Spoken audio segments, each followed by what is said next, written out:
What is up, wrestling fans? Welcome to another Pay-Per-Viewpoint edition of the Smark Moment Smack Talk podcast. I am Tony Mango, your host as always. Joining me as always are Robert E. Felice. Hello, everyone. And Callum Wiggins. Hey there, everyone. So, as you can tell, we are talking about our predictions and potentially any spoilers if we get any of these things right, I guess. And any of our preview thoughts when it comes to AEW's next pay-per-view coming up on this Sunday night. It is Double or Nothing. You would think by now that they would have at least had Triple or Nothing, Quadruple or Nothing, just add more to it. But no, still Double or Nothing. And this is the fourth Double or Nothing. It's crazy, right? Like, this company, of course, has been evolving in a lot of different ways, but Double or Nothing was the one that kickstarted it outside of All In, but that doesn't really necessarily count. And, we're getting to another one here. We have one of the main people that's not in the company anymore is not going to be in this, Cody Rhodes. Instead, he wrestled The Miz on Monday Night Raw. We'll talk about that maybe on the hot tags coming up later on this week, as well as any updates to this card that happened, because we know that there are 10 matches or 11 matches. I think that's 11 matches that are currently announced for this card, but we still don't know some of the participants of two of those matches, and there is certainly a precedent that they can add more. And we've had instances in the past where they've been like, here's like 3 more matches on the buy-in and everything. So we will address those later on this week. But right now, as far as around 3 o'clock on Tuesday afternoon, we are breaking down this card. We're telling you our thoughts on what's going to happen and all the usual pay-per-view point stuff here. So as we go along here, we want to know what you have to say as well. Drop your comments below on YouTube. While you're over there, hit a like button, subscribe if you haven't done that already, especially because that helps out quite a bit in getting that SEO juice and letting YouTube know that this is a channel that people might be interested in. Hit the like button and pass this around with the little share button that's on there. If you see that join button on there too, then that means that you haven't clicked the join button, and you should, because even $1 goes a long way in helping us out. And it is the same thing as the Patreon. But I would recommend going and doing this through the YouTube members only membership side of things, because that is better off than the Patreon in my mind. I think that in the grand scheme of things, not only is it better for just keeping everything in one spot, you could just go on YouTube and do that instead of clicking on Patreon and everything, but Patreon doesn't give you access to videos. And if we do any kind of video content for members only stuff, then you can only really see that on the YouTube side. So if you want to be one of the members on YouTube, click on that. If you do prefer Patreon, of course, go to patreon.com/smarkoutmoment. And just to clean up a little bit of the other plugs and get them out of the way, TeePublic and Redbubble, if you want to pick up some merchandise. Do the same thing for Fanboys Anonymous and A Mango Tees. Okay. Let's start diving into this. We got 11 matches, although one of them seems like for some reason it had been taking off the Wikipedia page. I'm not entirely sure why. First question to ask, as usual, do you guys think that any other matches will be added to the card outside of the ones we already know? Yep. Paige Van Zandt and Scorpio Sky and versus Sammy, and hey, of course it could be Ethan with her, and Kaz can get another TNT title shot. I'd like to see that. I don't expect a match like that to go on the card. I only said that because I think it was Meltzer that reported that it's internally listed as part of the show. It seems odd because Paige Van Zandt hasn't appeared on anything for several weeks at this point. I know she's posted the videos of her training. I just assumed that she's not quite ready yet and they were going to hold off, or they would save it for an episode of Dynamite because she could pop a rating. But yeah, it just seems like it'd be, well, to be fair, I'm kind of in the mindset now where keeping that TNT title away from any show is kind of ideal at this point in time. It's terrible. This whole TNT title booking is awful. This whole Sammy Guevara and Ty Conti, who are clearly hated by everyone, but still treated as the baby faces in this feud. And Scorpio Sky, who should have turned babyface, but now he's back with Paige and Lambert. It's just, and Paige. Yeah. Yeah, and it's just... That's right, they do have another Paige, so they have Paige and Paige and Paige and Cage and Cage and Adam, and yeah. I mean, fundamentally, I'm just in waiting mode for Miro to come back, kill everyone, take the title back, and just like have another good run with it. Or just anybody at this point needs to take that title away from this situation. Like they can still have their feud, but it doesn't feel. Yeah, I wouldn't have to pay as much attention to it because they won't have a title involved. I do think that there's a chance that they can put this on the card and possibly even on the buy-in just to get some people like, hey, it's the free match and it's Paige Van Zandt. If you're going to tune into that, you might tune into the rest of it. But I mean, we are looking at a pretty stacked card as it is. How many matches were on Revolution? Too many. I mean, yeah, that's a good answer.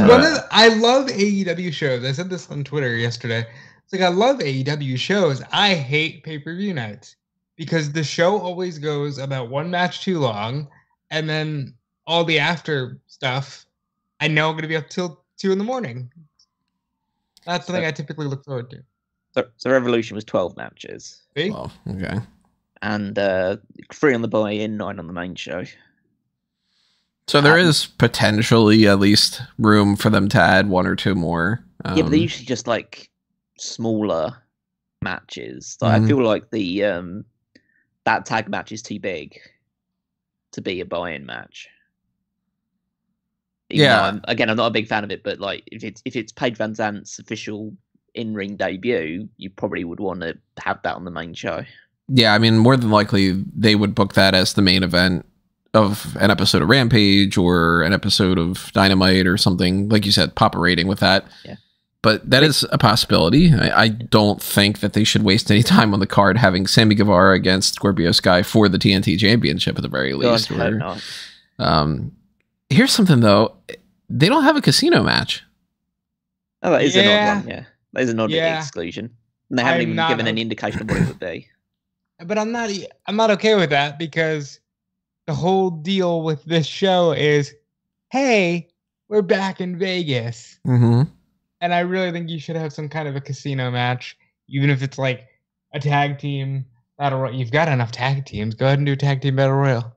It really should be a casino battle royale because they had the Face of the Revolution ladder match. So we just got that ladder match out of the way. We've gotten way too many ladder matches. I'll say that. This company is kind of overkilled on ladders. But I would like a casino battle royale. Mm-hmm. And you got plenty of people, of course. I didn't crunch the numbers ahead of time, but between the regulars that aren't on this card and then the people that are regulars that aren't necessarily signed with the company, you never really know. It's so fucking hard these days.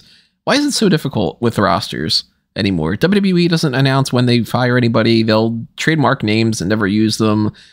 And then you got somebody like on the AEW side, like they signed Jake Atlas, and then after he gets injured, he's still not up on the roster page, and you're like, is this fucker signed or not? Like, why aren't we have anything with Jonathan Gresham on the website? Is he signed or not? Is Satnam Singh signed or not? What's going on?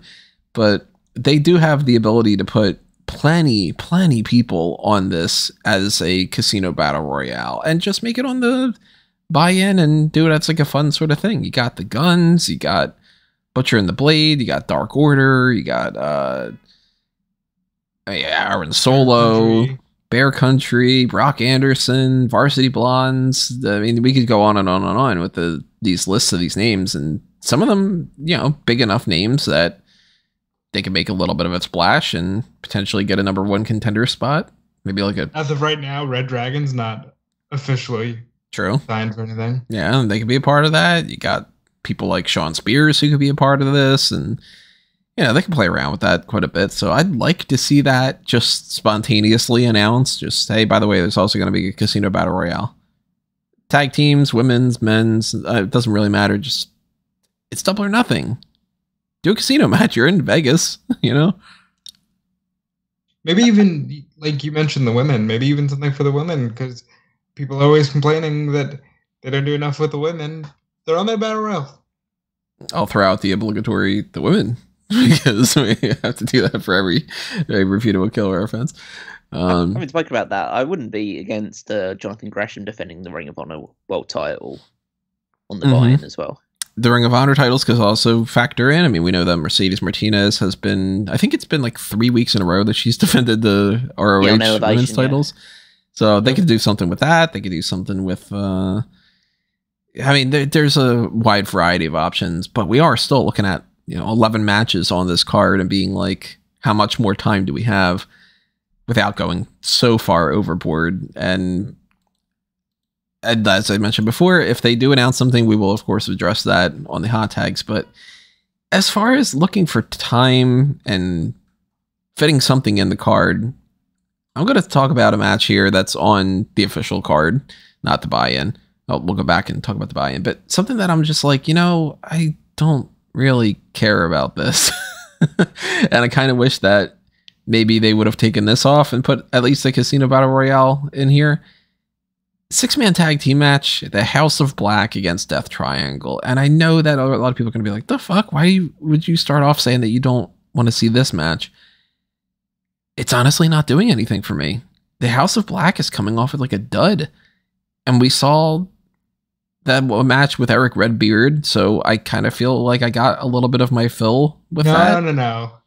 Just stop you right there. You cannot compare any match that has a substitution, especially one as drastic as subbing Phoenix out for Eric Redbeard. I'm sure this will be a very fun match. I understand what you're saying. I do wish that this was like on Rampage. This could be main event of Dynamite or something instead of on the card. But this match is going to be an absolute banger. I hope so. I mean, obviously, whenever I say I am not feeling something, I want to be proven wrong. But I do feel like this is the... there's about 3 or 4 matches on this card that I'm not super feeling. And this isn't the worst of the bunch, but it's just a talking point I wanted to kind of start off with. I just expect the House of Black to win and for it to go longer than what it probably should take up, in my mind, is I guess the best way for me to put it. You feeling super excited, Callum? I think the match will be excellent. Like, I have absolutely zero doubt that this could arguably be the match of the night in terms of just bell to bell. I do agree there's not a lot of weight behind it because they've dragged this out for a long time. I mean, this is still carrying over from Revolution pretty much, and it was built up for Revolution as well, so they've just carried on. And the main people that House of Black have been feuding with is Fuego del Sol. That's kind of been the whole story behind it, so I'm almost convinced that he'll get involved and cost House of Black the match and give the win to Death Triangle. But I'm feeling a similar way to the House of Black, or I think people's reaction to the House of Black is similar to a lot of people's reaction to Judgment Day in WWE right now, which is, oh, it must be good because it's got Edge and Rhea Ripley and Damien Priest, and it must be good because it's got Malachi Black, Buddy Matthews, and Brody King in it. It's just like, no, it's actually like shit. Like it's really not doing anything, and they're hardly present, and the stuff they're saying is just going around in circles. It seems to have no direction whatsoever. Yeah, it's just okay. Both AEW and WWE have their spooky gothic, spooky stable. Yeah, they're spooky gothic stable, and they're both terrible. But we can't say they're terrible because the people they have in there. Right, and it's like, I mean, Malachi Black, great in-ring performer, cool enough aesthetic to make a character out of. Buddy Matthews, we've seen him do great matches. Brody King, I haven't really seen anything that I've been super impressed with, but I've heard good things and everything. And of course, Damian Priest is awesome, and Edge is a fucking, first ballot Hall of Famer type guy to begin with, let alone all the things that are great that he's done even recently and whatever. And Rhea Ripley is fantastic. But yeah, I mean, I was sitting on the couch last night watching Raw, and I'm sitting next to Caroline, and I just, at one point, I just started groaning, and I was like, when is this fucking promo going to end with this Edge thing? Because I'm just like, God, how many times can you hear the same, the darkness is whatever, and if you believe my doctrine, oh my God, I get it. This doesn't need to be a 20-minute promo every time, and I don't need to have Julia Hart staying in the ring for 5 minutes debating whether or not she should hit somebody because she's doing the slow burn. Oh, everybody just wait for it, and I'm sure that you're gonna be appreciative of how this works out. And yeah, I've talked about this many times in the past, but whenever I hear that phrase of like, wrestling fans are just so impatient these days and they want everything now. Just gimme, and you need to be patient and it'll be rewarded for your, and then when the things don't work out, they go, well, yeah, plans changed. Move on. You know, like if you haven't been able to hook me in 5 months of this, I don't got a feeling that in the next, the big swerve happens and then that's going to make it all worthwhile. I think House of Black's just a group of some kind of interesting on the surface level guys that can perform well in the ring, where I'd rather just watch them do the match and not have any build up to the feud whatsoever, I'm reminded of the the good old adage that there's a difference between long-term storytelling and a story that takes a long time. Exactly. Yeah.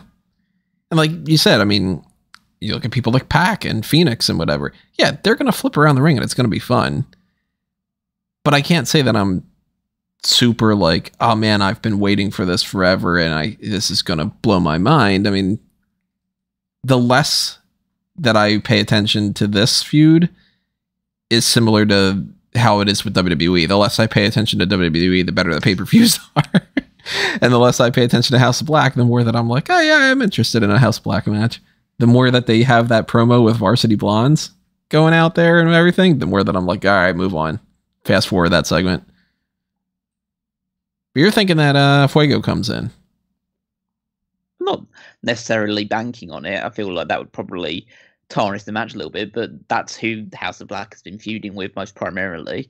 And he does have, I guess, a kinship with Pentagon and Phoenix because of the lucha mask. So maybe he could just get involved. Maybe just like he grabs one of them from under the ring or something, prevents them from getting in the ring. That causes a distraction, helps Death Triangle win. I just assumed Death Triangle were going to win somehow because House of Black won the match at Revolution. So, and I feel like House of Black pretty much wins the vast majority of the time, and you kind of need to give Death Triangle victories every now and again.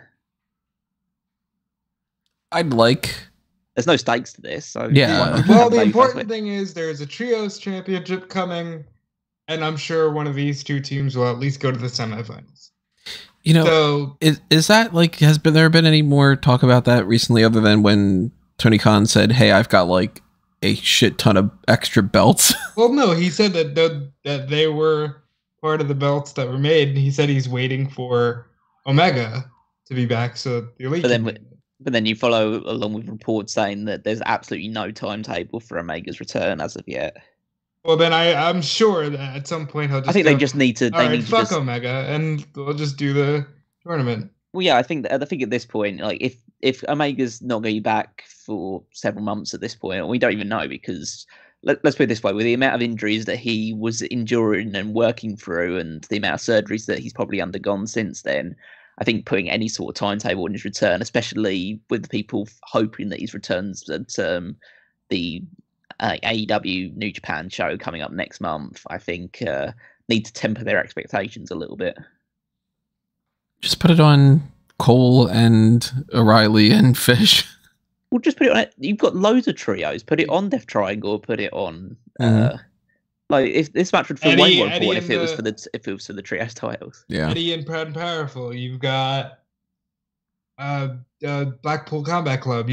There's so many trios. Yeah. Even though I don't think they need another belt, candidly, I think they might as well, because they've got so many trios and they're so invested in trios wrestling.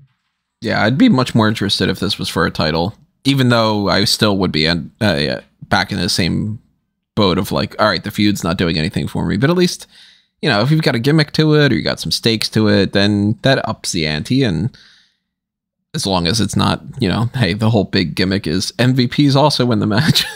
You want to see Gomez versus Lashley for the fourth time? But, on show, Tony. Yeah, I just needed to complain about that again. I was just like, no, I don't want to do this. So, I mean, House of Black versus Death Triangle could be great. Could be one of those things where I just had the bet the night going, yeah, I didn't need this on the pay-per-view or something, but here's something that I am actually interested in seeing quite a bit, and it's a different form of a trio in some fashion. We got a three-way match for the AEW World Tag Team titles. We got Jurassic Express against Team Taz, against Swerve and Our Glory. Keith Lee and Swerve Strickland. I guess that's the name that they're going by. And this is one of the main ones that I'm interested in seeing. I think this could end up being the best match of the night. I think it could be potentially a title change, but I am still leaning towards Jurassic Express retaining. And I'm really thinking bell to bell, this might be awesome. Oh yeah, I'm super pumped for this match. I think that all three teams are great.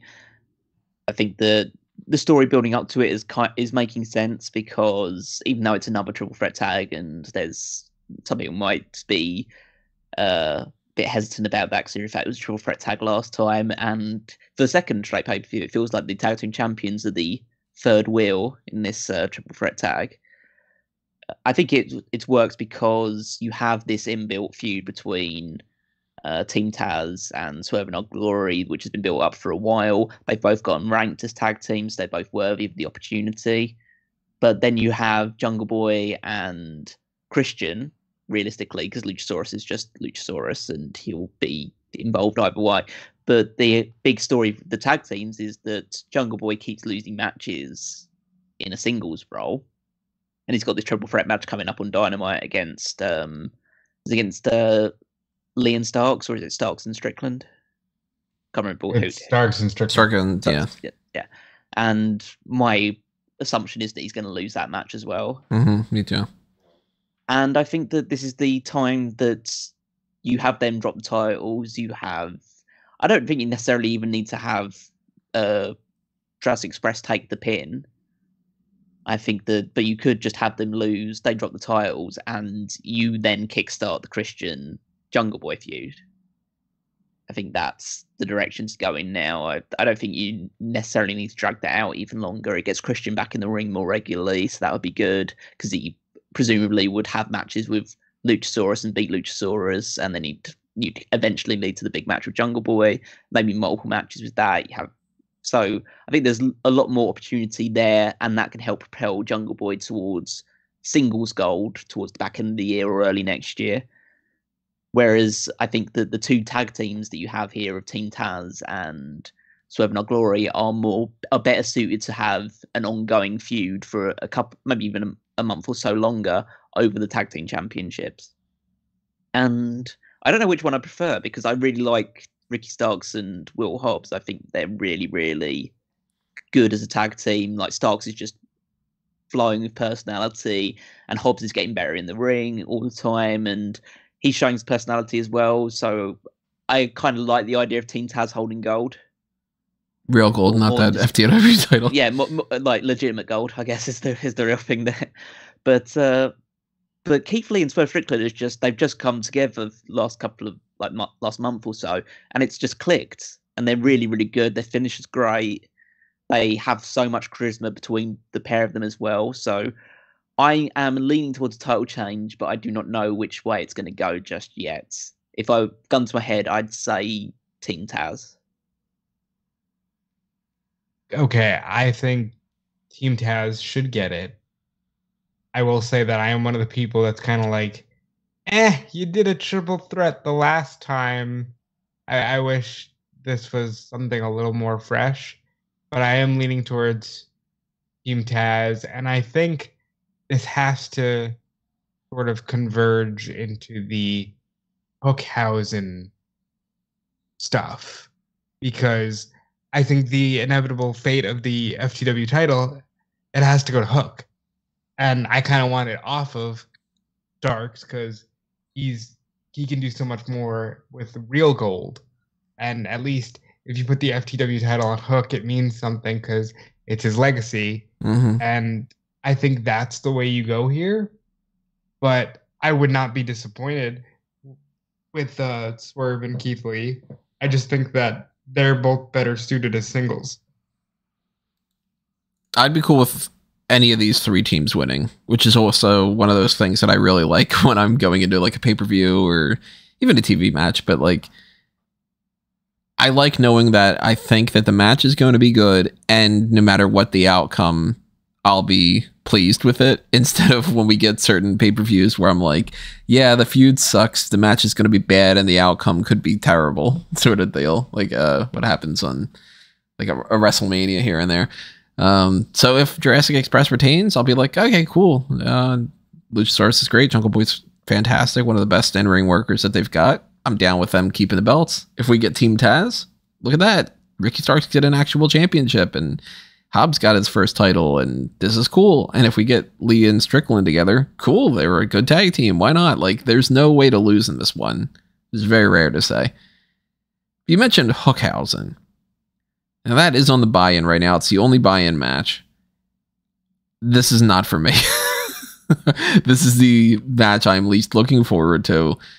I'm assuming it's quick and it's gimmicky, and that throughout the entire thing, I don't even pop a smirk. I'm not digging the Danhausen thing. Sorry. It's just, I don't like the Three Stooges. Certain forms of comedy are not for me. And Hook is awesome. And I like Tony Nese in the ring. And I like Smart Mark Sterling as a gimmick manager. That Danhausen thing throws it all off for me, though. And I could not care less about this. So I just want Hookhausen to win super fast and it to be over with. I don't envision this match actually going super quick, because the vast majority of the match will be Tony Nese versus Hook, which will be fine. I mean, they're both, Hook's very charismatic, and he does have, like, he's had some good matches. He hasn't had any particularly long matches so far, but I feel like if you've got a work of the caliber of Tony Nese, then you can definitely extend it out. You need to give him a bit of shine as well. You can't just be, and this shouldn't be one of those one-sided squashes, even though I think the crowds do like that for Hook. The real fun kicks off when it does get down to Sterling versus Danhausen at some point, and we see what actually happens, because they did that squash with Nese and Danhausen, and it makes sense because Danhausen is just going to be a comedy character and he's not going to be taken super seriously, but he can wrestle. He can actually do stuff. I have no idea what Sterling can do, but that's kind of the point. Like, he's there to be beaten up and essentially put in the red rum and forced to tap out or pass out. That's kind of what the end goal is going to be. And it would be quite interesting to see how that affects the remainder of the show a little bit, because as we'll talk about a little bit later, that Jade Cargill is defending her title, and if Sterling gets taken out here, does that have any ramifications? Likely not, but you know, that's just one of those things that could play into it. But yeah, obviously Hookhausen is going to win. There's absolutely no doubt in my mind about that, and I think it'll be fun. I feel like I'm more on board with the Danhausen stuff. I don't think it's like the greatest thing ever, like a lot of people do seem to feel, but I'm happy if they're happy about it. And realistically, the main thing is Hook gets another win and looks good doing it. This, I feel, is one of those things that we've talked about before, where like the Young Bucks tend to have a very meta approach to wrestling, where it's kind of like everything needs to be tongue-in-cheek.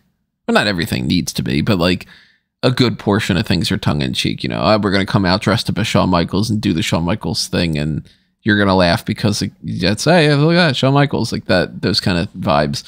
And I know some people would be like, hey, how can you be such a big fan of Orange Cassidy and not be into Danhausen?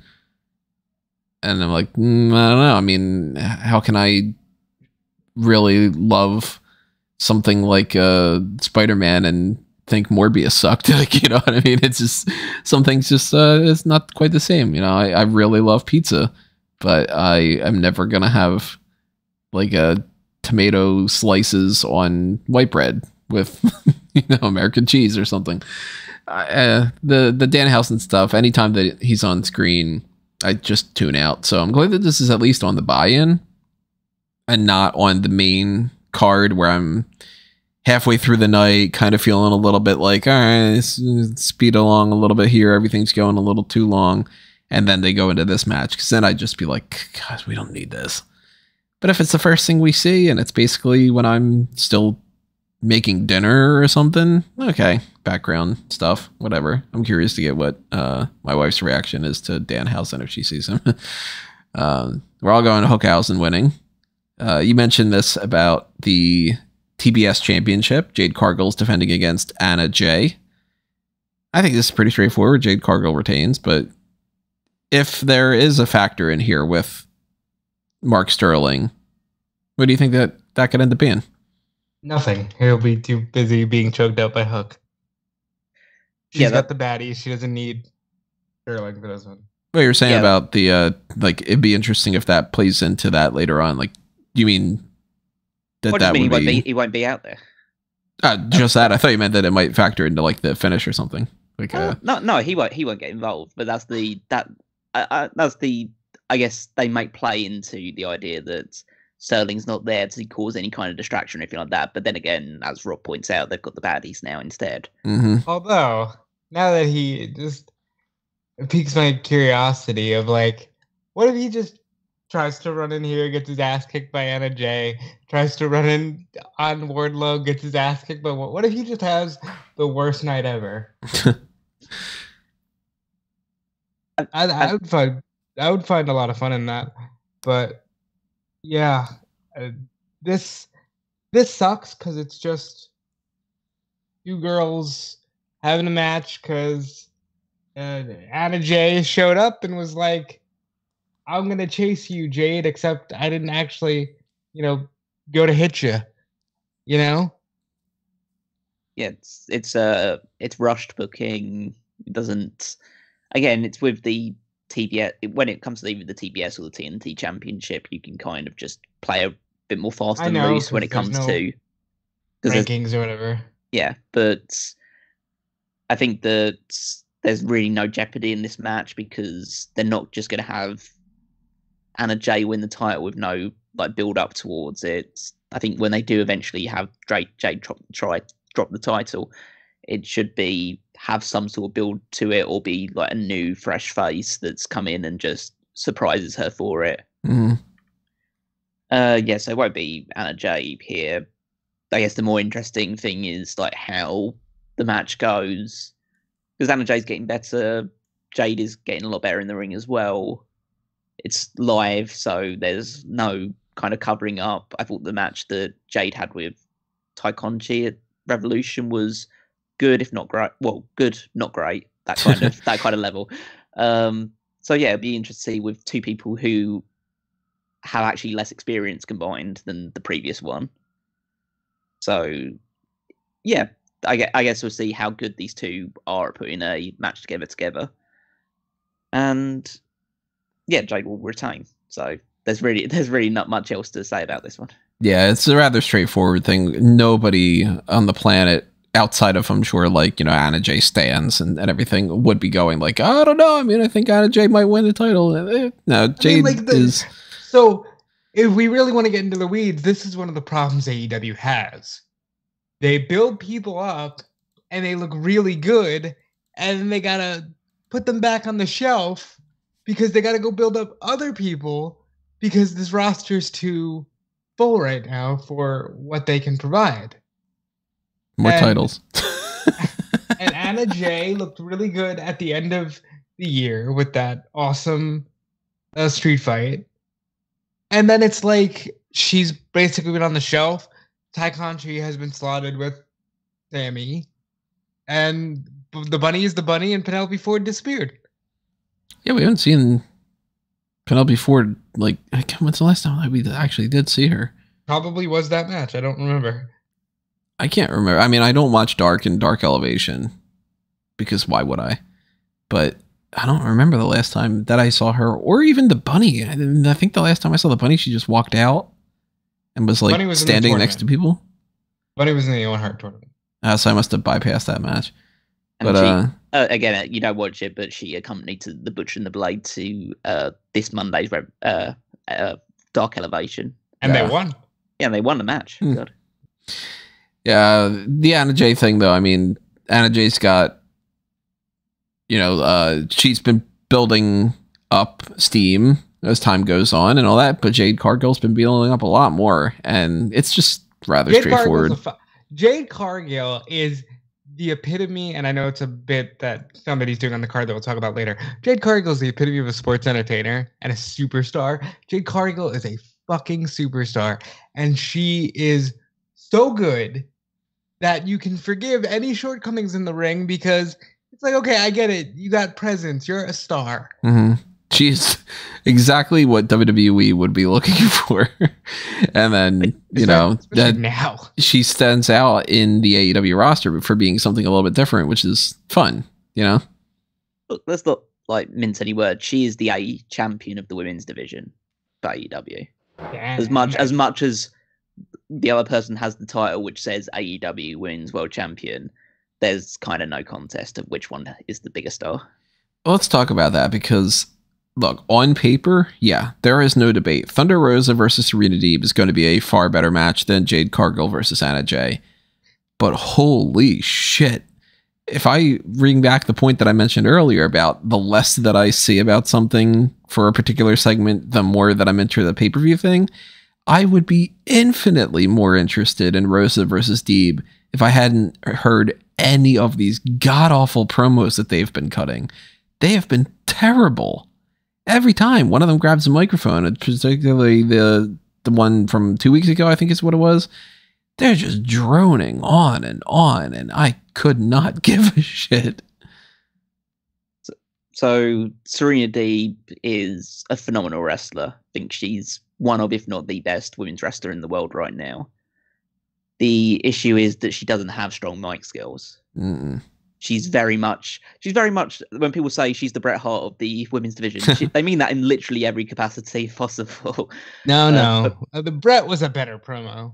Oh, Bret's a better promo, but like, that definitely wasn't his strong suit. I'll put it that way. Enough. But I feel like there's a lot of things that Serena Deeb has been saying that hold a lot of weight to them if they were said in a better way. Oh, yeah. Like this whole thing that she came out last week with the going against Tony Schiavone and Dustin Rhodes and saying, "Why don't you believe me? You're all backing Thunder Rosa, but I'm the best worker here," and how she's strived for this opportunity to be women's world champion. The stuff that she had to go through with the pervy old men back in WWE and all of that stuff. Like, that's really impassionate, but she has such a monotone voice. Mm-hmm. That it just doesn't. If it was, again, it's one of those things that you don't want to like put them in like a corner of saying, okay, they can only do like those video package style things that they're really good at doing, those more produced stuff, because you want to get them out on TV, you want to get Thunder Rosa to get a pop on TV as well. But this whole, it just doesn't work. You're not accentuating the positives and hiding the negatives. You're like literally putting your negatives on clear view for everyone to see and to crap on. And also the stuff that Serena Deeb was saying is kind of tempered by the fact that she's married to Marty Skrull, so that doesn't really put her in the best oh, she is there. Yeah. Oh, I didn't even know that. Yeah, so when she's talking about all the stuff that people have gone through, maybe look at closer to home about the stuff that he's put people through before you start spouting that stuff. But yeah, in essence, that should be the motivating thing behind her character, not necessarily making her a babyface, but making her justified in why she is so like fervent about taking this opportunity and destroying Thunder Rosa and becoming women's champion and putting her mark on the division. But recently, I think I saw a stat, and again, I don't know the specifics. I'm probably going to mince the actual number, but I think that since Thunder Rosa won the title on that St. Patrick's Day Dynamite, she's been on TV about 20 minutes. Yeah, I think that's what it was. It was 20 minutes and 70 days or something. Yeah, which when is... Did she hurt? So I think that there probably is a potential that she is hurt, because there was that speculation going around that she was injured. Apparently, she said that she wasn't injured. Other people said that she was. So she hasn't worked so much, but she has worked like Nyla Rose. She has defended her title against Nyla Rose. It's more, and also you don't need to be fully fit to cut a promo on TV or just appear on television. Yeah, you could have her join like a commentary thing, or you could have her do some kind of thing where she's like, you know, accompanying. She could have been like ringside for Hikaru Shida against Serena Deeb or something, where they just sort of go, okay, this is our champion. Remember, she exists, kind of deal. It just comes down to the age-old thing, which everyone targets AEW, and it's not unjustified. It's the fact that they don't book their women well. And that's extending into this championship run, because Thunder Rosa won the title. It was the chase that was the thing that was with Thunder Rosa, and ever since she's become champion, it's an afterthought. Jade has superseded her as the top star of the women's division, and I'm in the mindset now that why not just give it to Serena Deeb, because she's going to have great matches with it, and not that Thunder Rosa won't continue to have great matches, but I just don't see who her challenger is next.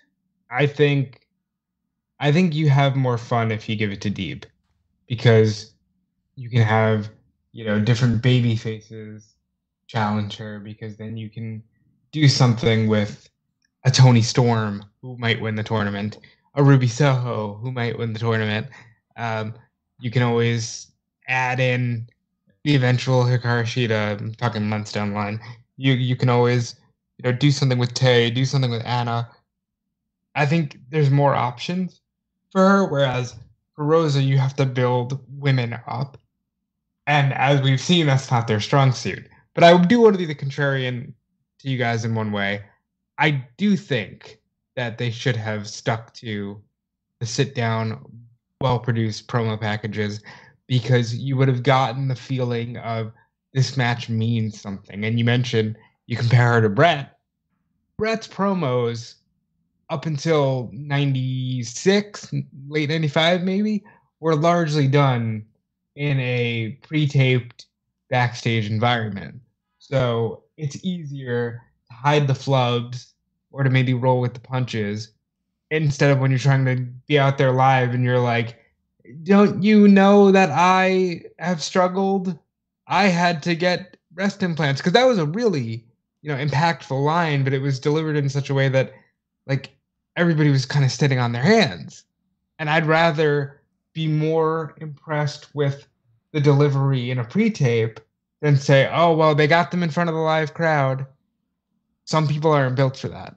Also, keep in mind, you watch an old Brett promo, it's maybe 30 seconds long. And it's just like, you know, oh, okay, well, you know, Diesel's got a big hand and he smacked me in the face or whatever like that. But, you know, I've got a sharpshooter and I'll, you know, kick his ass, blah, blah, blah, blah, blah, at the end of the thing. You don't have some 6.5 minute promo in the ring about, let me run down the history of my career and all that. Especially after they did that really bad back and forth promo. And I bet that part of them was like, all right, this isn't getting received all that well, but we know that you can cut a promo. So next week, prove them wrong and do that great promo and go out there and talk about all the things. Because like you said, the things that Serena Deeb was saying on paper, very engaging, interesting talking points and very like poignant statements and everything. But you put that in that kind of package and it's just not going to go over well. I mean, to use the food analogies like I do all the time, the first thing you eat with is your eyes. You know what I mean? Like, you go with the promo stuff. If you give a bad promo to somebody, they can make it a good promo if they're a good mic work type of person. You give a great promo to somebody who can't cut a promo, they're going to make it a bad promo. Same as any kind of acting stuff. Great lines delivered by a bad actor and actress, terrible scene. And I would hope that they now go, okay, look, all right, this didn't work out. Maybe we've learned our lesson. We gave it 2 strikes. We don't want to do the 3rd strike and have that be out. And then they do those quick video package type things where just a shorter promo and just have, hey, you've got 3 lines that you need to say, because everything's so verbose these days. And it's just, to talk to WWE again, like, we spent 3 hours on Monday Night Raw last night, and there's maybe a solid hour dedicated to people just talking, where, what did they say? Almost nothing. You know, okay, we'd spend all this time with Bobby Lashley and he doesn't know how to say the word challenge. All for it to just turn into, by the way, it's going to be a handicap match. Okay, so it's 10 seconds worth of stuff, and you dragged it out for 20. I don't think we need Serena Deeb to win the title here, but I'm down for it. Only if they don't just keep giving her these promos going forward. If it ends up being one or the other, and it ends up being, all right, if Deeb wins, they're going to keep having her cut these promos, or let's keep it on Rosa, and she'll spend another couple weeks before we see her again. I'd rather Rosa retain it and just kind of be like, all right, focus on something else. You know? So, gun to my head, I'm going Rosa. I think, I said there would be a lot of fun to see what they would do with Deeb as champion. I think Rosa's the champion to stick with. This is the 4th or 5th title reign now for the women where I'm like, all right, you got to do something other than, hey, she's number 1 in the rankings. Because you're not telling any compelling stories leading up to that. Including with Baker and Rosa, when it was like, that story should have been easy as hell to tell, and they still rushed through it and flubbed it up. It's just a blind spot for them. It's really strange that they can't get it to click. I think I'm gonna lean towards Deeb just because I feel it's the more interesting story, and I don't think that it's out of the realm of possibility that they'd have Deeb win and then have Thunder Rosa win it back in a couple of weeks. Or just try and continue it like that instead. I think that Deeb should be women's champion at some point, and not that she's like super like past it or anything like that, but you kind of want to get it onto her at some point in the next year or two. I mean, who knows? In 2 or 3 months' time, we could be talking about Mercedes Vardano as the AEW Women's Champion. That's a different story for a different day. Yeah, but we'll cross that bridge when we come to it. But yeah, I think that even though it would make sense to have Thunder Rosa keep the title because that means you've got a babyface with one championship and a heel with the other one, I think that how certain things might be playing out in the future, that it might be sensible to put the title on Deeb now. I think Rosa's going to retain, but I'm hoping Deeb wins. And for that matter, I'm kind of hoping what happens. It's strangely enough, I'm just looking far past the reach of what's happening right now. I'd like Deeb to win and then spend a little bit of time. I don't know how long I would really do this, but you got to see what like feels natural. Spend a little bit of time with her going through the roster and, you know, okay, well, Ruby Soho thinks that she's worthy. Okay, let's have a match. I beat her. Chris Statlander thinks that she's worthy. Let's have a match. I beat her. Let's do this match. Let's do this match. And then by that time that it's past point, she's gone through most of the roster. Hopefully Jade Cargill is in a position where Jade can beat Deeb, because that's ultimately where we're heading. Jade's going to be the one that beats Rosa or Deeb, I would think. And it's all a matter of when does she get rid of the TBS title? That's the end game, right? Cargill is champ? No, I'm not ready for Jade Cargill matches to be the women's world title matches. No, I mean, like, we're talking at least a couple months down the line. Like months down the line, but I'm still not ready for her to be the very next person who holds the title.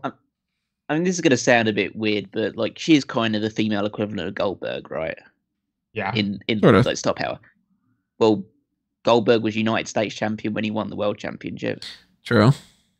Yeah, I think you easily could have her just win the AEW Women's title and just have her vacate the CBS title. Yeah, they could do that.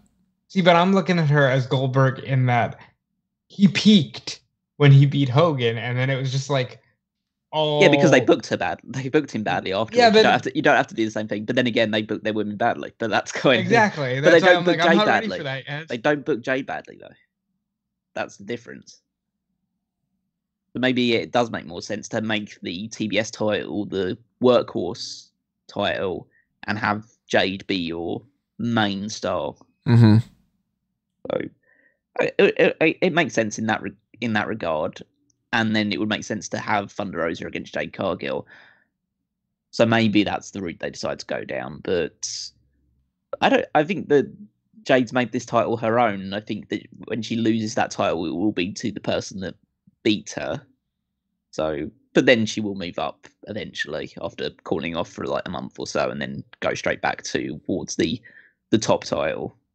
But yeah, that's why I'm still going to lean towards Deeb at this point, because there's more interesting stuff that you can do with Storm and Soho and Shida, and even sort of like a Riho or Sakazaki, because they've been getting a lot of play on TV recently. So I think that there's plenty of stuff you can do with Deeb as champion. I'll go another step further. This just dawned on me. I wish we could have AEW TBS Championship on the line, AEW Women's World Championship on the line. It's Cargill against Rosa or Cargill against Deeb, whatever it is, at Double or Nothing, and be like, because it's Double or Nothing, either you end up with 2 championships or nothing. How great would that be? That would be good. That would be pretty good. They should definitely do that for a match at some point next year. Yeah, that'd be really cool. So, let's bounce around to another thing here. Hardys against the Young Bucks. Cool. This is kind of as simple as it could be. Like, in the same way that your preview for Lashley against Omos and MVP is no, my preview for this is yes. Yes, yeah. I'm happy with this match, and it's one of those ones that I don't really need a build for this. It's like it's Hardys versus Young Bucks. Like, it's what else do you need? Like, yeah. It's the top It's a top tag team of like past generations against the top tag team of the current generation. It's like, yeah, that kind of does it for me. And we know that they've had good matches in the past, so I don't expect this to be the biggest stage that they could possibly do it on. I will say I'm not convinced this is going to be 2-on-2. I really hope it is. I think it's going to be an 8-man tag. That they're just going to switch. I think they're going to throw in Red Dragon and they're going to throw in Sting and Darby Allin. Could happen. They do like having Sting wrestle at this thing. Yeah, the thing that gives me pause for thought on that regard is because they Pillmanize Sting's leg, but then again it's Sting, and he can basically survive for everything. They're gonna be like, "Hey, are you ready to go?" And he's like, it still stings a little bit." I still think, quite frankly, that Sting might be in for a big match in the month of July against a certain 73-year-old, but I can see Sting wrestling on this card, I just want it to be a tag team match, though. If I'm being honest, I love Darby. I love Sting. I love Red Dragon. I just want this to be a tag match. Yeah, I'd rather it just be Hardys against Young Bucks, because you could do the other match down the line and put that on Dynamite or something. Oh, no, don't get me wrong. I'm more in favor of that. That's just what I expect to happen. But I could totally see that match being on a Dynamite instead. This being a 2-on-2 makes a lot of sense, because realistically, you put the Young Bucks in a one-on-one tag team match on pay-per-view, and literally that's kind of all you need. I think they must have the record for consistency when it comes to great matches on AEW pay-per-views. Mm-hmm. Shout out to them, the only original EVP representation on this card. Oh yeah. Huh. So, yeah, I mean, this is one of those things that we know it's going to be a win, and then you just shut your brain off and watch these people flip around and have a good match. But who's going to win is more difficult to determine, because I assume it's going to be the Hardys. Same here. Yeah. Because you have the babyface win, and it feels a bit over and done with if you just have the Young Bucks win. And the Young Bucks, essentially, they're not pursuing the tag team titles right now. They're involved in the stuff with the super elite, all that other stuff. So, and you've got the New Japan show coming up. I'm sure they'll be prominently involved in that. So they don't need to get the victory here.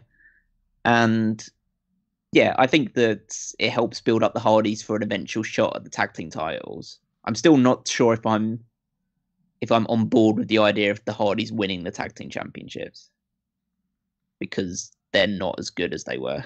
Doesn't matter. They need the run. I know. I guess that just for nostalgia's sake, but it's almost like in that mindset of, well, yeah, they really should have given the Dudley Boys that 20th World Tag Team title win, and then they just never got around to doing it. I think they could do a similar thing here, just because they're not producing a high standard of matches generally. And there's so many. Jeff has gone off the cliff in terms of his singles performance. Like, obviously, he can do a match like he'd had against Darby Allin, where you hide it in as much plunder as possible. But an actual proper match, I'm not so sure. Well, the reason he got here is because he kept going off the cliff. If he'd have stopped. Well, the reason he got here is because he went over a barricade.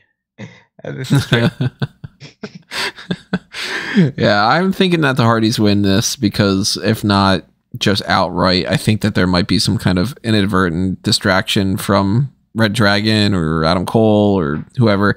Maybe like they come out and it's like to quote unquote cheer them on. And then it's like, what are you guys doing here? And then, you know, you get a quick roll up or something. But teasing that elite split is a better way of going in this than just the Young Bucks win. And then Hardys are like, all right, well, see you later, you know, kind of deal. But I'm interested in seeing this match. I think there's really not too much more to break down on that end. We're all going Hardys though, right? Yep. I think so. We still have more matches to talk about in this. Isn't that crazy that we still have like quite a bit? Yeah, we have there's like 5 matches, I think. We haven't got to like the matches that we're super excited about yet. So there is Anarchy in the Arena. This is instead of the Stadium Stampede or Blood and Guts. We got the Jericho Appreciation Society against Blackpool Combat Club, Santana, Ortiz, and Eddie Kingston. So far, there hasn't been any indication that this weird thing that happened with Daniel Bryan, I'm throwing out that name again. Bryan Danielson with the entrance ramp and getting his foot caught in that. Doesn't seem like that's necessarily... yeah, it looks like once they aired the footage, yeah. Was it? I didn't check it out. Well, so I saw the clip on YouTube. Again, it was an abridged version. Like he was stuck for 10 minutes. It's one of those things that, yeah, he did get stuck. He's not hurt. Oh, okay, good. Because it was like the little bit that I had seen, it looked like he, you know, for anybody, I mean, you could slip on a bar of soap and crack your head open in a tub kind of deal. Like, you know, you can get something caught in there and then, you know, he twisted his ankle or whatever. Yeah. I don't know. I've got to news you. Bryan Danielson's really, really good at selling. I just didn't see the actual clip. Yeah. I didn't see any of that. I was, you know, out of context with it. So I did see him when he was like stuck in the ring ropes. He grabs Bryce Remsburg, I think. And I think he just says something in the air. He says, like, I'm trapped. But then he says, I'm going to work it. And I know the reason why he's not injured is because, well, the reason why I'm pretty convinced he's not injured is because Jon Moxley keeps making jokes while they're trying to get him freed from the ring ropes, and Danielson can't help but crack up a couple of times. So it's like, so I think the way that he walked out as well is very much a selling kind of thing. Like, I would have thought if he thought there was actually something seriously wrong, he wouldn't have walked out under his own power and flipped off Eddie Kingston on the way out as well. So that's like, so I think it's unlikely. I think if they knew something, they would have pulled the match already. I mean, I guess we're not going to know until at least Dynamite airs. If it's some kind of thing where they go like, okay, well, we're going to do an angle where Danielson's taken out of the match. They would have pulled the match. They didn't have to announce it. They could have restructured it to where they just pulled it. He's injured. We released the footage. Yeah. They don't operate in the same exact way as WWE does in terms of just holding on to a match until the very last minute. So you've bought your ticket and then you learn that it's not actually going to happen. Or announcing a match after you already know that the people are not going to be in that, and then say that it was their fault. So I'd be very surprised if Danielson doesn't compete in this one. And the best thing about that whole situation, whether it is slightly worked or slightly shoot or a mix of both, means that Danielson's going to be selling his leg for the entire match as well. So they've already got a pre-built target. Yeah, even though this match has Jericho, Mox, Kingston, and Bryan, I want to bring this up here. Do you think that anything happens on this show to build up Forbidden Door? Whether it's this match or not, like, do you think that we get any sort of challenges or interactions with New Japan people? I don't think so. Maybe at some point. I mean, I think that if anything happens with an interaction with a New Japan person, it would just be like Tony Schiavone's in the ring and says, "Got a special guest here," and they just bring out someone from New Japan who cuts a promo just to remind you that things are happening. I think that if there is some sort of New Japan involvement, it would probably be Jay White getting involved in either the Adam Cole match we're going to talk about or the Young Bucks tag. Yeah, I can see that. But I don't think it'll be anything involved in this match in particular. Yeah. They got some time. They can sort that out. Because it's not the type of pay-per-view that's going to be built necessarily on storylines. It's going to be based off of this guy against that guy. Isn't that going to be fun? Before we dive too deep into this match, can we just talk about how awesome Matt Menard and Angelo Parker are? Yeah, they're great. God, like they were too. They were 205 Live. Yeah, they were in 205 Live. They were like Everrise. buried in the undercard of NXT, and then like a year and a half later, they are part of this massive feud, and they belong so much. Like Menard is such a force of personality. Funny. He's so funny. But you know what though? They were that entertaining as Everrise. They just never got an opportunity. I think they bounce well off of Jericho now. Because Jericho's such a cheeky bastard anyway. And I've really enjoyed seeing them come into their own. Yeah, this match will be violent as you'd hope it to be, but I imagine that you are going to weave in some sports entertainment aspects to it with like Jericho 2.0 getting involved. I want to see Daniel Garcia mix it up with Bryan Danielson some more. I know they've already had a match, but I think that they'll do some good stuff in the ring. Like if their stuff is more contained within the ring, whereas then you have other people just scrawling out across the arena with Kingston and Santana or Ortiz just beating the shit out of everyone. But yeah, I don't know how this is going to go as of yet, because I don't feel like this is a one and done.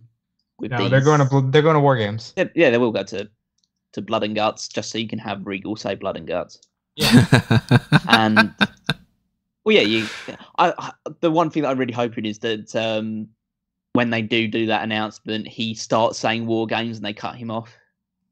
Because it's like he just like force a habit. He starts saying War Games, and then they have to say, "No, you can't. No, it's not called that." It's, and then Blood and Guts instead, and that would be just great. But that would kind of give me the indication that if Blood and Guts is the feud ender, that's the babyface win. So, do you have the Jericho Appreciation Society win this first one? I think so. Yeah, I mean, it's not unexpected, Ortiz, right? Like they could pin. There's someone on that. I would pin Kingston. Have anybody, because that's true. He's Teflon and he did beat Jericho in the previous one, so it would make some sort of karmic sense to have Jericho pin Kingston on this one. That's exactly what I would do. Jericho pins Kingston. Yeah, and it's like through some kind of bullshit too. Like there's too much going on, and he just like kicks him in the balls and on top of him. Or maybe there's another member of the Jericho Appreciation Society that like can help out or whatever. That's just sort of we also have this person. I don't think you should really add another person to the mix, but an ally or something. I could see that being the case. Yeah, and it makes like a lot of sense because Jericho and Kingston is kind of the main singles rivalry out of this. You definitely don't want to have either Danielson or Moxley pinned. In an ideal world, I wouldn't have either Santana or Ortiz pinned as well, because eventually you want to have them positioning towards tag team title opportunity, the long-awaited tag team title opportunity. Mm-hmm. But yeah, so Kingston's bulletproof pretty much. So you can have him. Is he fireball proof though? Seemingly not. If you look at the shape of his eye after that, but he seems to have recovered fairly well since. And you also have the story here of the fact that Kingston doesn't get on well with Danielson. Yeah. So that could feed into it as well. Like maybe they get in each other's way, and that helps lead towards the Yas getting the victory. The Yas. Yeah. The assholes. That's good. I like that. Let's talk MJF and Wardlow. I want this to be so quick. Not even funny. I want Wardlow to run through this fucking guy and we move on. As much as I am always saying like, hey, the match could be great, the match could be bad, like that kind of thing or whatever, like that sports entertainment stuff could be great, could be bad. Wardlow is one of the most fun things that is happening in either company for me right now. And it's just Goldberg in a certain sense. So I've gone through it before, but I don't know. He's doing a great job. And the way that he has improved over time, too, is something that I've been taking a lot of notice for, with the little things, even like when they're doing the lashes and he's just completely no-selling it. I mean, that's gotta still hurt like a son of a bitch, but he's coming off like a goddamn superhero and it's working so well. I'm sure if I were a little kid in particular, I would be even more of a Wardlow fan.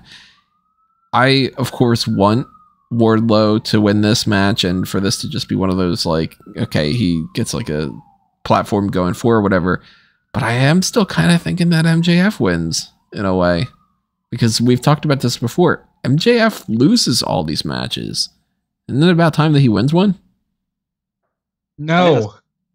I think that's kind of the beauty of MJF, is the fact that he is so safe in the fact that he could just go on a run at any point in time and be in the world title picture at any point in time. That you could have him lose all these big matches and it doesn't affect his star power or his ability to get you to hate him or anything along those lines. Like I as I said, I think I've said in the past, I don't know whether it's been on air or anything like that, but my vision for this is you have Wardlow get the victory. I don't know whether it would just be like a complete and total squash, because I think that you should still have MJF at least give the auspices of him beating Wardlow rather than just have Wardlow just go straight through him. But you should have Wardlow win, and this sends MJF into a spiral, because the one thing he wants more than anything else is to be AEW World Champion. But because he keeps losing all these big matches, he's getting further and further and further away from that goal. So he just goes on a run of just beating anybody and everybody that he can face. And then by the end of the year, he's in a position where he's ranked, he's going to fight for the title, he wins the title from whoever that ends up being against. But right now, you've got to go with the hot hand, and the hot hand is Wardlow. Like, this whole feud has been great. Essentially, my two favourite feuds of the year so far are MJF versus Blank, essentially. It's like, that's MJF versus Punk, and then it's MJF versus Wardlow, because MJF is the greatest, and he deserves all the monies that he will get when he eventually signs with whoever he signs with. But Wardlow has been built up excellently. You're totally right in the fact that he looks like a superhero, but he looks like a cool superhero. And there's a difference between that. He's not Superman. Superman's not cool. He's Wolverine. That type of superhero. The one that, like, adults get on board with as well as children. And I also go against, like, he's not Goldberg, he's Batista. Yeah. Better worker. Yeah, along that lines as well. And also this is essentially the Triple H story. Yeah. Against Batista. So it's similar. I'm not saying it's not against that, but Wardlow's already lost matches, so he can't be Goldberg. That's true. Yeah. I mean, Jade Cargill's to Goldberg. So. yeah, exactly. You have the female Goldberg, and you have a Batista clone, essentially coming through. But it's going so well that you have to have Wardlow get the victory, and then I don't know. Or essentially, I want Wardlow to win, and then he holds the TNT title for a while as well. Because I said Miro, but realistically, you just have Wardlow get out of this, and then he just gets involved in the TNT title picture, because he did have that. This all kind of started with that TNT title match that he won in the Face of the Revolution ladder match. And then that's when MJF screwed him out of that match. So he probably feels like he's owed another opportunity at that belt. So I think that'd be a good direction to go in. Then you have Wardlow hold it for a few months, and then someone eventually takes him down. Because even though it sounds good on paper, I don't think you push Wardlow to the world title just yet. So as you say that, I think to myself, they should have just done the thing where he wins the title and then has to give it to MJF, and then this could have been a title match, because like that would have added even more stakes to the show, and we wouldn't have talked about a TNT title match that we don't want to see potentially being added.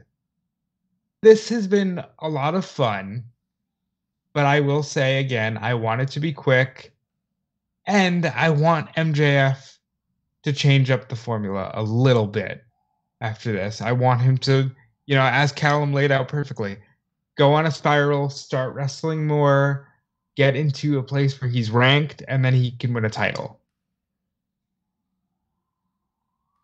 I could see MJF winning the TNT championship from Scorpio Sky. I honestly, he could win it from anybody. He is the person who will make whatever title he's holding. I'm more of the mindset that his first title will be the world title. And I think that will happen at next year. I don't think it happens this year. Maybe Revolution next year.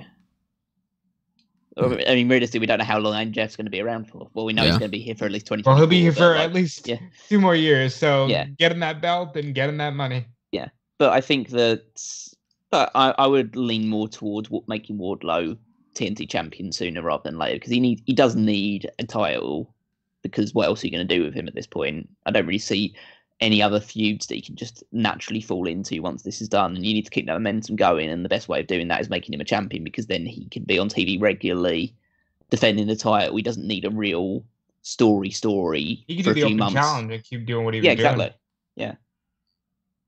Yeah, I'm really digging this MJF and Wardlow thing, though. And it's really, really good, props to them for pulling that off. We got 3 more matches to talk about here.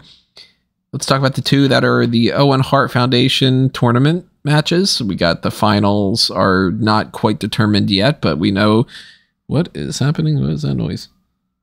I don't even have any idea what that noise was. The final for the men is Adam Cole against... Anybody else hearing this? No. No.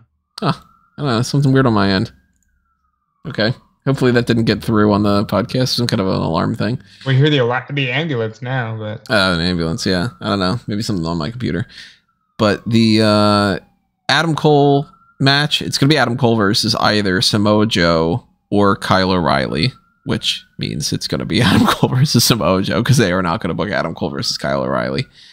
Honestly, this is the only time that I've ever been sad that they immediately united the Undisputed Era, because what was the main event of NXT TakeOver just like 10 months ago?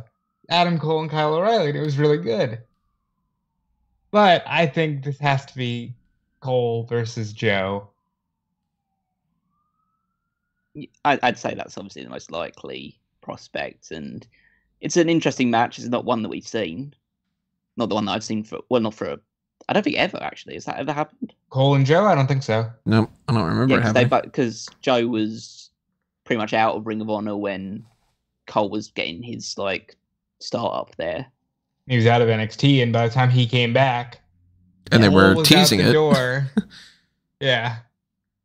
So it'll be interesting to have that match, because it's a clash of NXT champions, Ring of Honor champions, all of this stuff. So that would be great. And I think if it's Adam Cole versus Samoa Joe, it's Adam Cole's to win. Oh, yeah. It's totally going to be an Adam Cole win here. You got not only support with Kyle O'Reilly and the rest of the elite and everything, but you've also got the Jay Lethal against Samoa Joe kind of stuff going on, so plenty of people can interfere and cost Samoa Joe this. And it just seems like it makes more sense for Adam Cole to win this tournament in my mind. Yeah, I mean, he's already had his opportunities at the World Championship and fallen short. So this would help position him as, again, re-establish him as, one of the top guys in the company. And because there's no... As far as we know at the moment, there's no reward for winning the tournament other than you just get the trophy. Mm-hmm. But apparently they're going to be title belts for both. Really? I think that works. Even though it wouldn't be I don't think it should be a regularly defended championship. Oh no, it's just going to be like the Braun Strowman Royal Rumble belt. I think that works. I think people that think that these sort of tournaments should always have title implications. Again, for a lot of ones, I think for King of the Ring you do have to, because the crown's just not enough. But for this one, it's got sentiment surrounding it and all of that. So as long as the guy wins it, is then booked strong afterwards, the guy and the girl, should I say, who wins it is booked strong afterwards, then I don't think there's any harm in them just getting a trophy or a title belt and that being the end of it. Kayfabe, I mean, they get a big bonus. They win a big tournament. Why wouldn't anybody want to win that extra money? You know? Exactly. So yeah, and that's why I'll lean towards Adam Cole getting the victory, because I mean, whether it's Kyle O'Reilly or Samoa Joe, Adam Cole's getting the victory, almost certainly. Yeah. The likelihood that it's Kyle O'Reilly is extremely, extremely low, though. I don't think it's as low as people think. It doesn't have to be that low now, because they can have a good match, and it could just be a friendly shake hands, get started thing. And it's weird because it's heel versus heel, but I think people would get behind it because it's these two, and they cheer these two regardless. I think that there's not even a 2% chance that would happen. But Tony could easily be like, yeah, and it's a tribute like how Bulldog fought Owen in the European title tournament. Like, they can do that if they want to. But I think Cole will win. But now that I say that, even though I'm personally of the opinion, flipping over to the women's side, that Baker should skip this one, there's a chance that it's Cole and Baker standing tall together at the end of these tournaments. Yeah, right now, that is an even more difficult one to pick. We know less about how that's going to play out. It's currently, I mean, we've got, a couple different people that have been through the mix, like Maki Ito and whatever, but the women's side of the tournament is down to either Toni Storm or Britt Baker on one end, and then either Ruby Soho or Chris Statlander on the other one, because Statlander replaced Hikaru Shida. Stat wasn't going to be in the tournament, so I'm guessing she's just not going to be in the tournament. Right. I think that, switching it up, and every once in a while something like that happens where it ends up being like, all right, well, we got a replacement thing, and then the replacement wins, because wouldn't that be more interesting if it was a swerve? I am leaning a lot more towards Ruby Soho is beating Statlander, and then I am thinking it's less likely that we get Toni Storm against Ruby Soho, more about Baker and Soho. But that's the one that if you're going to do face or heel, I think that it could be more likely that it's Storm against Soho than Cole against O'Reilly by a long shot. I do think it's going to be Baker Soho, though. Now, I definitely think it's a good opportunity to do Soho Storm. And you can say, look at what we're doing with these women that they had and they dropped. Because I do think Baker's at a point where she's bulletproof. But the idea of them saying, well, Baker and Cole won, so it's a great night for the Undisputed Elite, even though Bucks will lose and everybody else will lose. And they'll be like, well, these two are so selfish, aren't they? And you can tell more of that story. But I think, gun to my head, I'd say Baker takes the whole thing just because of that visual. But what do you guys think? I'm less leaning towards Baker. I think that it's Storm or Soho. And I'm actually, funny enough, Soho's the one that I'm leaning towards. I think it's, again, that is that good visual of just Cole and Baker standing next to each other with both trophies or both belts or however they're going to depict themselves. And yeah, it just has a nice ring to it. I think it almost has a nicer ring to it if you have the Adam Cole match go first, because Adam Cole is clearly the favourite out of all these ones to win, and the one that we're all backing. So you have Adam Cole win, and so you're given that impression that it's going to be Britt Baker if Britt Baker does get through Toni Storm, and then you have Ruby Soho get the win. It just has that extra layer of just, oh my god, that's a bit of touch of sweetness to it as well.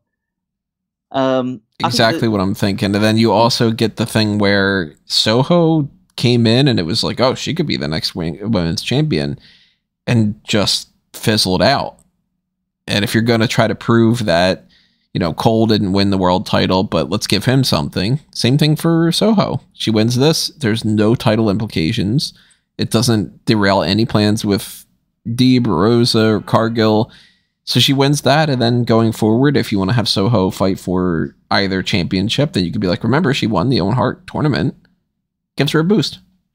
Yeah, absolutely. I think looking at both the semi-finals, I think that obviously Soho will beat Statlander because Statlander has Rob pointed out, was meant to be in the tournament anyway. I think that they're going to do something in that match which could potentially have the baddies interfere or distract Statlander to help Ruby get the victory. In order to help Ruby, but I think that they're leaning towards a Chris Statlander Jade Cargill match for the title in the near future. I can see Stat being the one to beat her. You know, it's a good visual size wise. So I think that they'll go towards that. I don't know if necessarily think that Statlander will be the one to beat her, but I think they'll definitely do that match.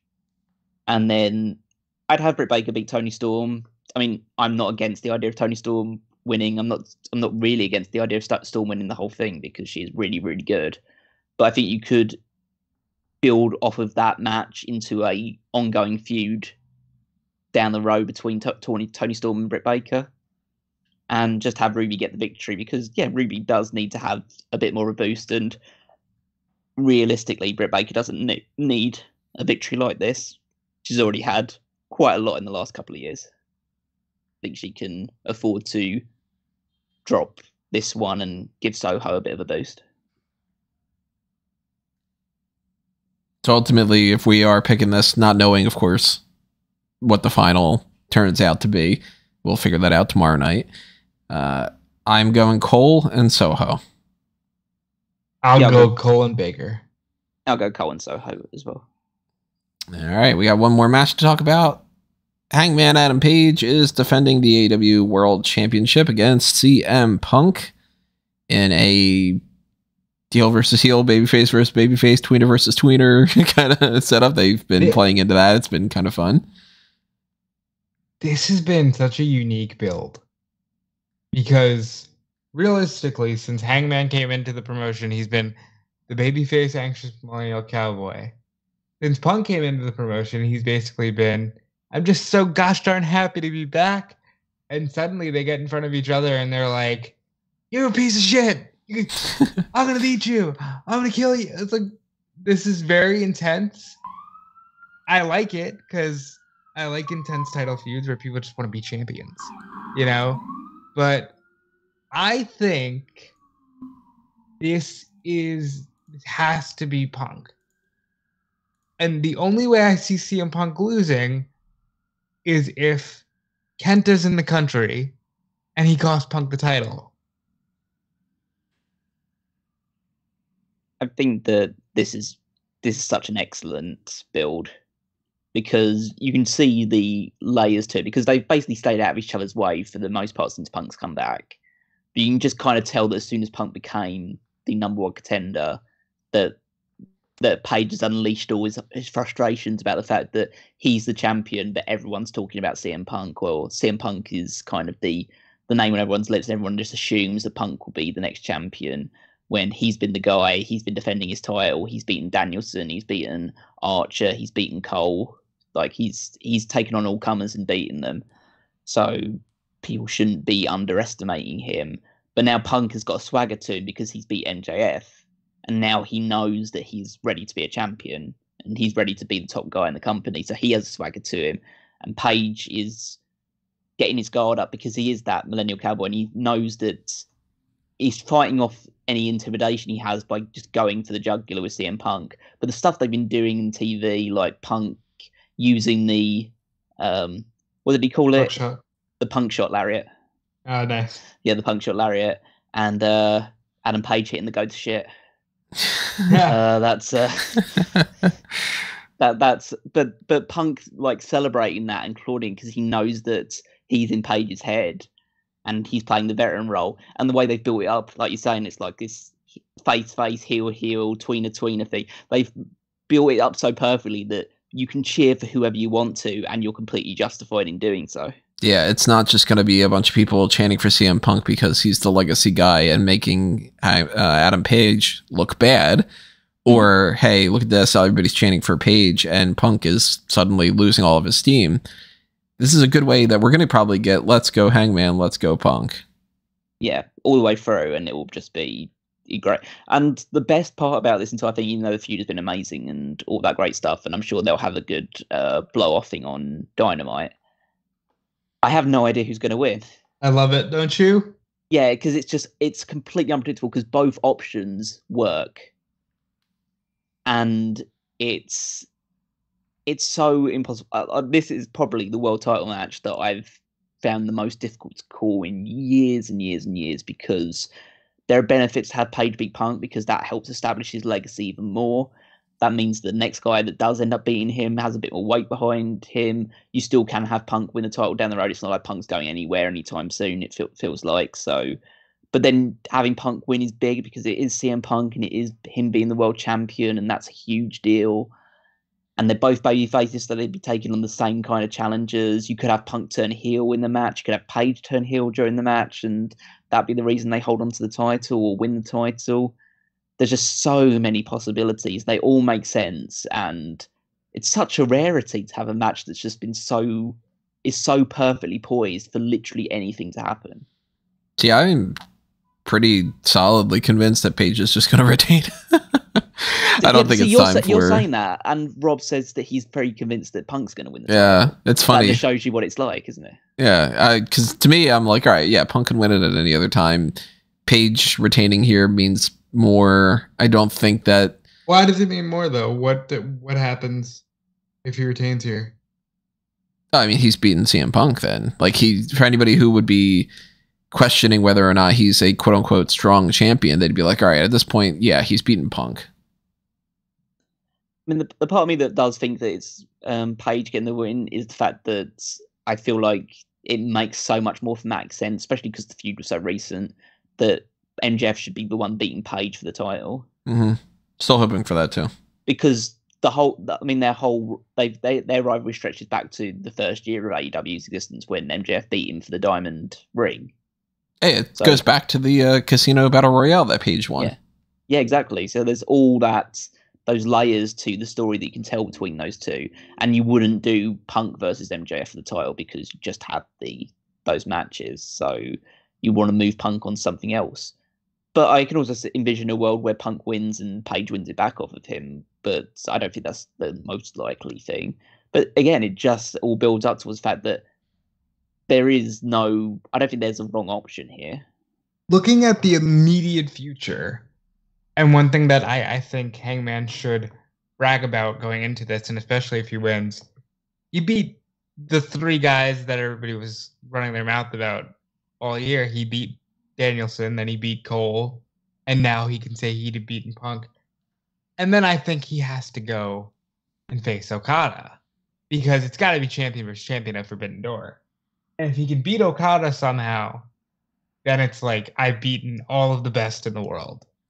But there's that tweet where Punk said to Okada, here's my address at the United Center. And this is way before they even announced Forbidden Door for the United Center. And I think Punk Okada is a hell of a match to sell Forbidden Door. Well, I don't think it's champion versus champion. Yeah, I think you're going to get champion on one company winning and champion on the other company winning. Like, you're going to have like Page get challenged by somebody from New Japan and beat them, and then Punk versus Okada, and Okada beats Punk. Yeah, that's kind of the way that I'm leaning towards as well. Not saying it's out of the realm of possibility that they'll be champion versus champion, but there's so much more political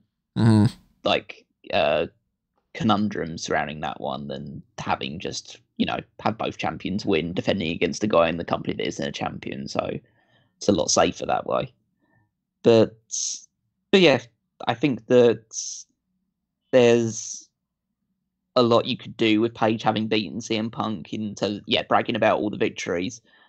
And then I think that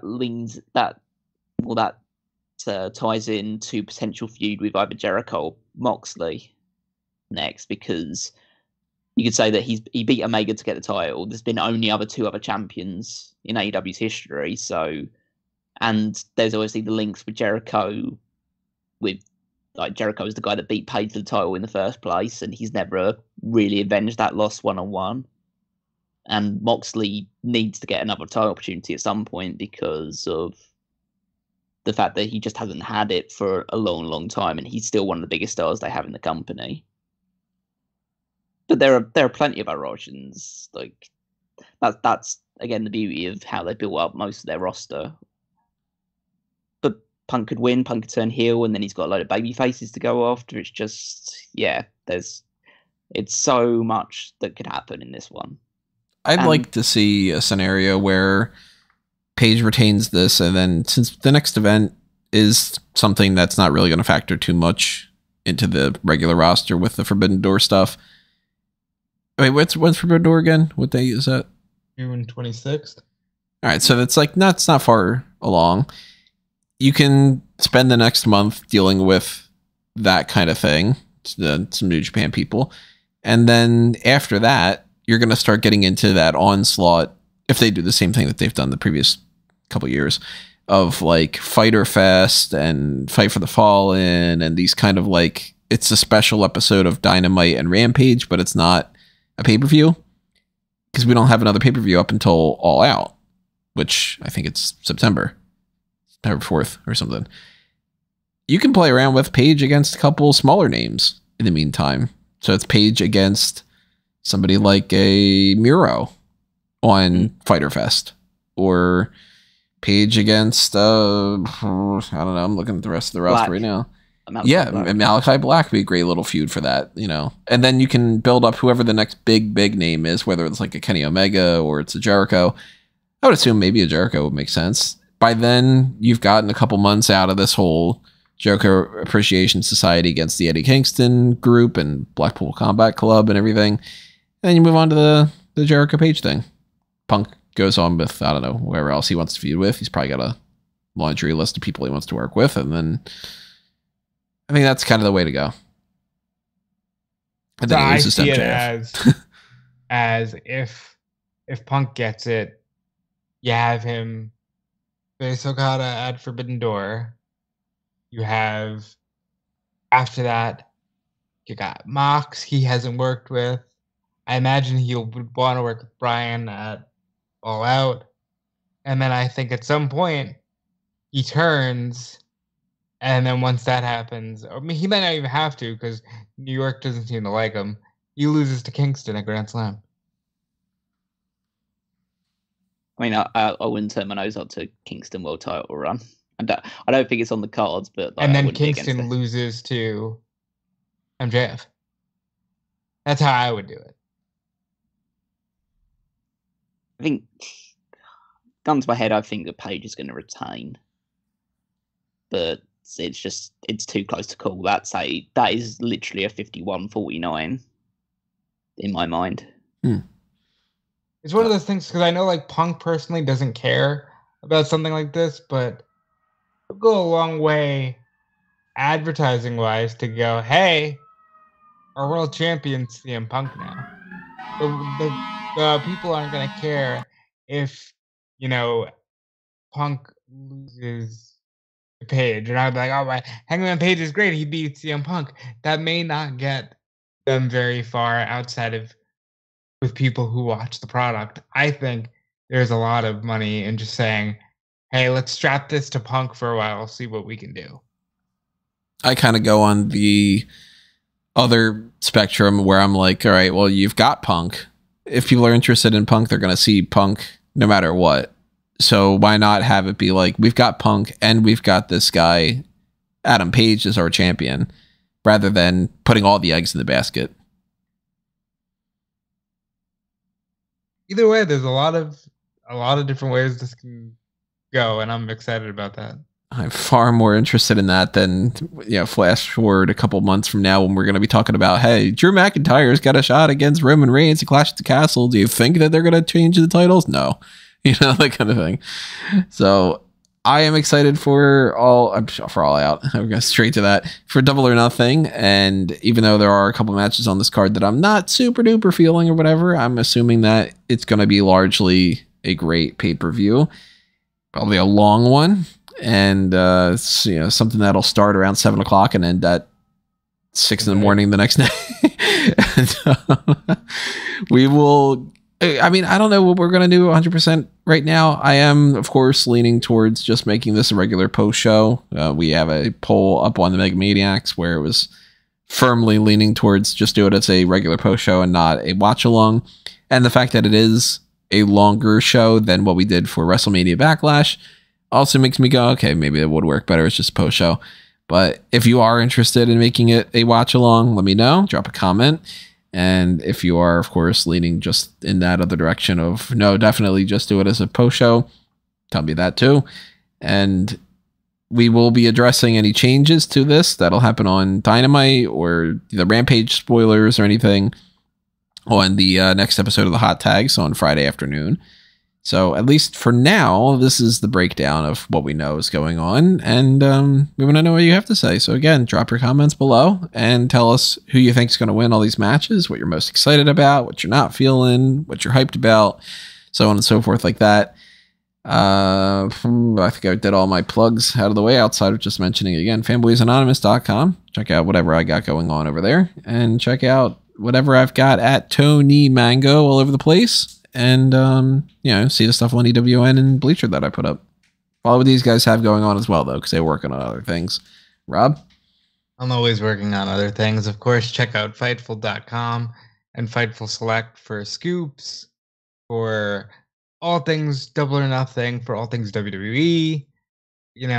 Sean Ross Sapp is always working very hard. As for me, you can follow me everywhere at Dude Felice.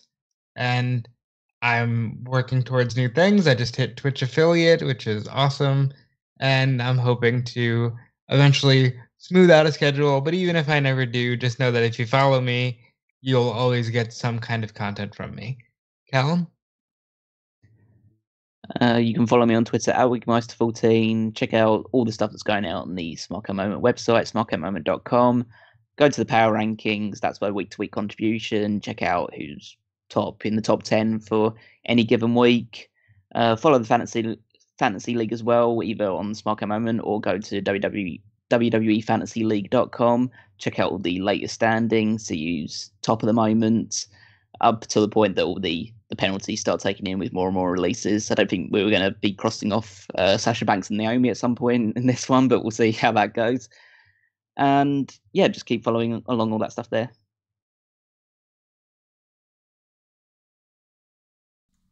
All right, everybody. Well, that is it for the pay-per-view point predictions, at least as far as Double or Nothing is concerned.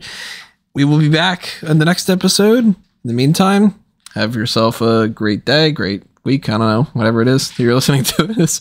And we'll see you next time, everybody. But for now, this has been another Smark Out moment, and we are being counted out.